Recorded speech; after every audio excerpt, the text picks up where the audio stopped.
Faedah yang pertama, qauluhu ta'ala, falillahil hamdu rabbis samawati wa rabbil ardi rabbil alamin.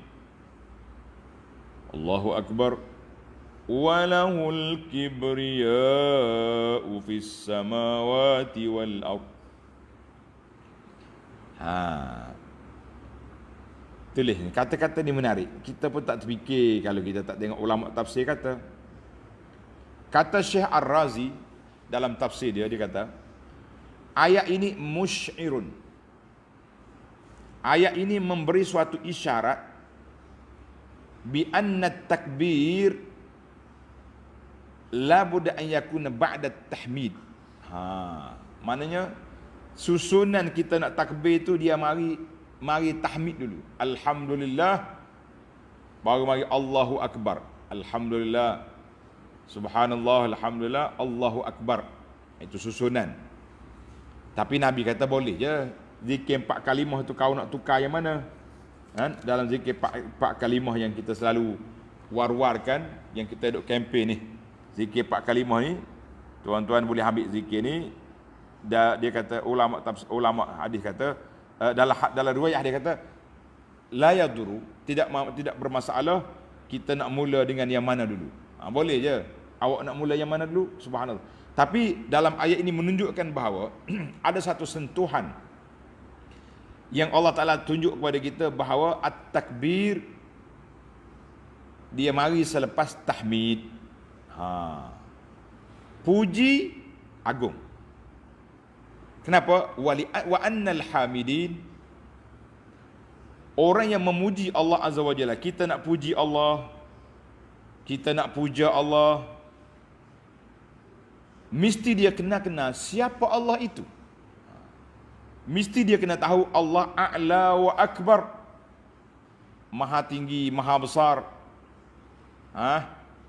Min an yakuna alhamdulilladzi zakaruhu la'iqan bi in'amihi. Kita puji Allah yang layak dengan sifat dia yang agung, yang besar. Sebab apa? Dia yang telah memberi kepada kita nikmat yang banyak. Nikmat yang pertama Allah beri kepada kita apa? Kita ada atas dunia ni. Itu nikmat yang pertama. Nikmat yang kedua, dia panggil nikmat al-ijad. Tulis ni pelajar yang boleh bahasa Arab. Nikmat yang pertama, nikmat al-ijad. Allah Ta'ala adakan kita. Kalau tak ada, macam mana kita nak beriman? Kemudian nikmatul imani wal Islam. Nikmat yang kedua yang besar, nikmat iman dan Islam. Kemudian tatra an-ni'am, berterusanlah nikmat. Nikmat makan, nikmat sehat, nikmat macam-macam nikmat yang Allah Ta'ala anugerahkan kepada kita sampai saat ini, nikmat yang tidak putus-putus. Nikmat yang tak putus. Maka oleh kerana kita puji Allah Ta'ala, yang kita kenal Allah dengan keagungannya, dengan kebesarannya. Ini menarik kata-katanya. Bahkan Allah Ta'ala lebih besar daripada pujian kita. Kalau kita tak puji Allah pun, Allah sudah agung. Kalau kita puji, Allah Ta'ala maha agung. Semua sama je. Tapi pujian itu kembali kepada kita, menunjukkan kita seorang hamba Allah yang bersyukur. Yang boleh tulis kau pelajar tu. Saya ulang sekali lagi. Untuk dia panggil khulasah. Faedah yang pertama, ayat ini menunjukkan bahawa takbir ba'da tahmid. Mana kita puji Allah Ta'ala yang maha besar. Sebab orang nak puji Allah, dia kena tahu Allah Ta'ala itu maha besar. Kita nak puji orang, kita kena tahu orang itu besar. Sebab itulah kita ni jangan mudah puji orang. Jangan mudah meletakkan title berjiwa besar. Sebab kita tengok dulu. Kita tengok apa bukti dulu. Maka kita belajar. Allah Ta'ala ajar didik kita bahawa kamu sudah kenal aku sebagai Tuhan yang maha agung, yang maha besar, yang maha berkuasa, yang layak untuk dipuja dan dipuji. Ini dipuji orang-orang yang sudah mati, yang tak tahu apa. Kita letak label-label yang apa ini, label yang besar-besar.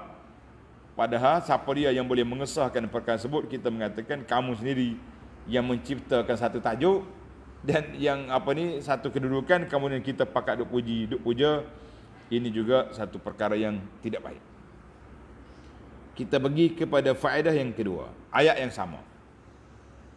Walillahil hamdu. Tak ada dah kita dua ayat ni ada pun. Walillahil hamdu rabbis samawati wa rabbil ardi wa rabbil alamin wa lahul kibriya'u fis samawati wal ardi wa huwal azizul hakim. Ayat ini mengajar kepada kita alhamdu, pujian. Lillahil hamdu, segala pujian itu bagi Allah. Dia panggil hasr. Maknanya fihi as-sana'u ala Allah bisifatil kamal. Kita kena puji Allah Ta'ala dengan sifat-sifat dia yang sempurna. Dan mencintai Allah Azza wa Jalla dan memuliakannya. Mencintai Allah Azza wa Jalla, memuliakannya. Itu makna alhamdu. Tulis makna alhamdu, iaitulah kita puji Allah Ta'ala dengan sifatnya yang mulia, yang sempurna, dan kita mencintai Allah Azza wa Jalla di atas kemurahan dan kesempurnaannya. Apa makna walahul kibriya? Bagi Allah Ta'ala lah segala kemegahan. Fiha azamatun wa jalal, keagungan dan segala kemuliaan. Mana Allah Ta'ala perkenalkan dia ni puji bagi Allah. Yang kedua, bagi dia kibriya. Jadi analisa kitanya para pelajar, al-ibadah, kita nak sembah Allah Azza wa Jalla tu, menyembah Allah Ta'ala dibina di atas dua asas. Dua asas. Asas yang pertama, mahabbatullah. Oleh kerana kita cinta Allah, kita sayang Allah, kita sembah dia. Yang kedua, az-zul. Oleh kerana Allah Ta'ala ni maha agung, maha berkuasa, maha besar, maka kita hinakan diri kita di hadapan Allah Azza wa Jalla. Daripada dua sifat ini, kita sayang, kita cinta, kita hinakan diri kita di hadapan Allah, nasyi'an an ilmi. Semua yang terjadi ini kerana kita tahu Allah Ta'ala yang terpuji, yang mempunyai sifat yang sempurna, yang punya keagungan. Ini maknanya semua benda tu melalui ilmu. Kita kena ada ilmu tentang Allah, barulah timbul perasaan cinta, sayang, gerun, takut, menghina di hadapan Allah Azza wa Jalla setelah kita kenal Allah Azza wa Jalla. Ini pentingnya mengenali Allah Azza wa Jalla melalui sifat-sifatnya dan nama-namanya yang maha indah. Itu dua faedah tarbawi dia panggil. Kita pindah pula kepada yang ketiga. Yang ketiga dia panggil al-fawaid al-ilmiyah. Faedah ilmu.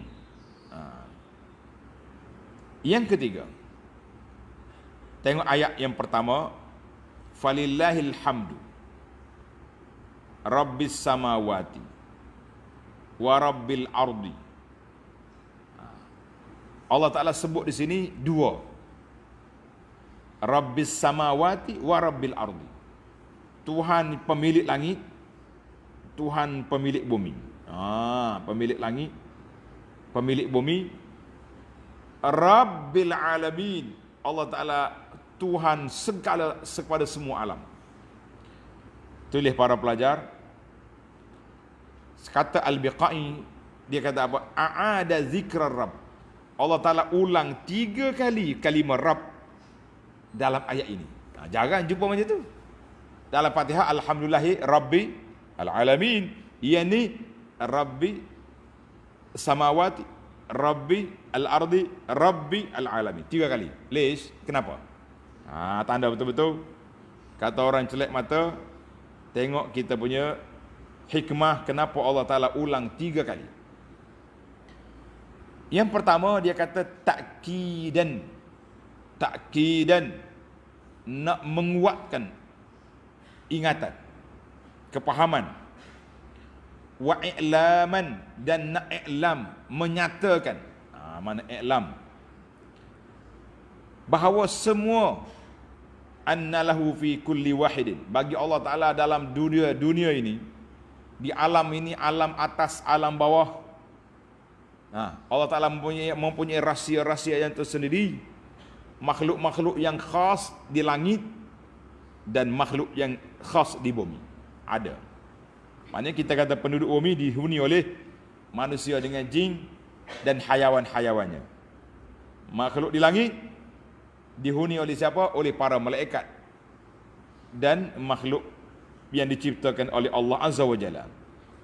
Maka di situ fattarbiyatu, pendidikan, pengajaran yang kita dapat berbeza mengikut keadaan. Maknanya setiap tempat ada dia. Sebab itulah dia kata kita kena memahami keadaan setempat. Orang di bumi dia tahu iklim dia di sini bagaimana keadaan dia. Kita di sini pun sama juga. Kita manusia atas dunia tu, dalam ada setempat kita kena tahu. Ada orang sini macam ni, ada orang ni. Kita pergi ke China, dia bagi minum air teh dulu. Pergi negeri Arab, kalau keluar teh, itu makna suruh balik. Berbeza. Dia panggil syai. Arab kalau dia keluar syai tu, isyarat suruh balik tu. Balik lepas ni aku tak angkat dah benda lain. Habis dah. Habis kalau ada budaya yang berbeza, kita kena tengok. Kalau setakat budaya saja, boleh pergi. Kalau budaya yang bercampur dengan maksiat, dengan permainan agama, kita tak boleh pergi. Ini kena pandailah. Jangan duduk main mudah-mudah kita. Ini budaya. Bercampur gaul laki-laki perempuan. Waktu orang azan maghrib duduk menyanyi. Budaya yang buruk ini untuk orang Islam. Bagi dia, budaya dia. Biar dia pergi, sudahlah. Lakum dinukum waliyadin. Kenapa kita sibuk nak suruh orang Islam pergi tengok juga tu? Atas dasar pelancongan, atas dasar apa? Semua tu dia panggil budaya. Allah irham bapak saya ni, dia suka ulas. Dia kata ada bentuk budaya tapi sebenarnya tipu daya. Ini pertunjukan budaya. Pergaulan bebasnya dengan main-main dengan maksiatnya, sebenarnya itu bukan budaya, itu tipu daya nama dia. Tipu daya syaitan untuk merosakkan umat Islam. Baik. Kenapa diulang yang ketiga? Rabbil alamin. Kata di ulama tafsir, ulama tadabbur kata aada, Allah Taala ulang kali yang ketiga Rabb, tambihan ala, Allah Taala nak memberi peringatan bahawa yang menjaga makhluk ini, yang mendidik makhluk, yang mengatur makhluk ini, Allah SWT yang maha berkuasa, yang mengetahui keadaan makhluk dia. Dia tahu keadaan. Jadi ada makhluk yang dijaga macam ni, ada makanan dia macam ni. Semua perkara itu adalah merupakan suatu perkara yang duduk di bawah susun atur Allah Azza wa Jalla. Sebab tu dia ulang Rabbil samawat, maknanya di langit ada makhluk dia. Wa Rabbil ardi, di bumi ada makhluk dia. Rabbil alamin, Allah Taala kata aku semua tu atas bawah. Mudah kan? Maknanya mula-mula tu dibahagi kategori dulu. Zon atas, zon bawah. Tuhan kata semua atas bawah tu aku belaka. Ini menunjukkan al-kullu, semua itu menunjukkan ila tamamil qudrati ala haddin sawa. Kuasa Allah Ta'ala tu sama je, atas bawah, kiri kanan semua bagi Allah Azza wa Jalla saja. Kita jangan duk fikir banyak-banyak, tak ada faedah. Kita berpindah kepada faedah yang keempat. Faedah yang keempat, qauluhu ta'ala falillahil hamd rabbis samawati wa rabbil ardi rabbil alamin. Ayat yang sama. Atba'allahu jalla wa ala fi hadhihi al-ayat al-karimah. Allah Ta'ala sebut dalam ayat yang mulia ini bahawa Allah yang berhak dipuji itu kerana dia bersifat dengan sifat apa? Sifat pemilik atas bawah dan semua alam ini. Wa fi zalika, maka itu kita dapat memahami bahawa Allah sahaja yang berhak untuk dipuji, berhak untuk dipuja. berhak disebut dengan segala sifat yang mulia, yang kamal, yang sempurna. Jadi Allah Ta'ala bagi rangkumi semua detail, atas bawah semua sekali. Macam kita lah, kita kata tuan-tuan yang ada kat tepi tu mari tengah, yang ada kat luar tu mari sini, semua yang ada masuk.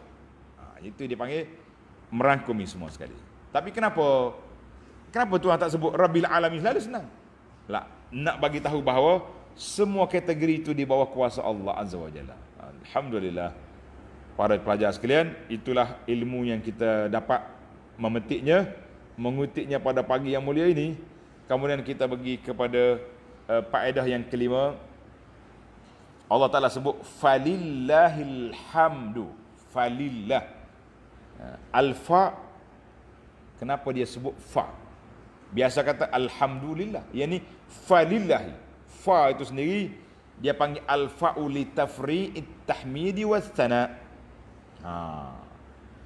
Fa menunjukkan bahawa Allah Ta'ala bawa mari selepas kamu kenal Allah dengan sifat dia, dengan nikmat yang diberi, dengan keagungannya, Allah Ta'ala bawa mari sini, hendaklah kamu puji Allah sentiasa. Kata belaka alhamdulillah, kata subhanallah walhamdulillah wala ilaha illallah wallahu akbar. Kuat sikit, subhanallah alhamdulillah wala ilaha illallah wallahu akbar. Jadi kita di akhirnya Allah Ta'ala tutup dengan pujian Allah Ta'ala, nak menyatakan bahawa kandungan dalam surah yang kita baca ini, betapa kasih sayangnya, lemah lembutnya, rahmatnya Allah Ta'ala. Dia menciptakan makhluk, dia bagi panduan hidup kepada makhluk. Allah Ta'ala ciptakan undang-undang, Allah Ta'ala letakkan keadilan. Allah Ta'ala jadikan makhluk yang perlu pada makan minum, dia yang bagi bajet untuk makan minum mereka. Tapi ingat, manusia ni ada dua kumpulan, satu kumpulan yang taat, satu kumpulan yang tak taat. Maka di sana Allah SWT juga beri peringatan kepada kita bahawa di akhirat aku ada syurga, aku ada neraka. Mu pilih mana yang kau nak. Alhamdulillah, sentiasalah kita memuji Allah Azza wa Jalla dengan sifatnya yang maha tinggi, dengan namanya yang maha indah. Kerana Allah lah, kata di para ulama, la yuhmadu fi makruhin siwa. Allah sahaja yang dipuji walaupun ketika kita diuji. Tulis kata-kata Allah tetap dipuji walaupun di saat kita diuji. Sebab bila kena ujian, berlaku apa-apa benda, kita kata alhamdulillah ala kulli hal.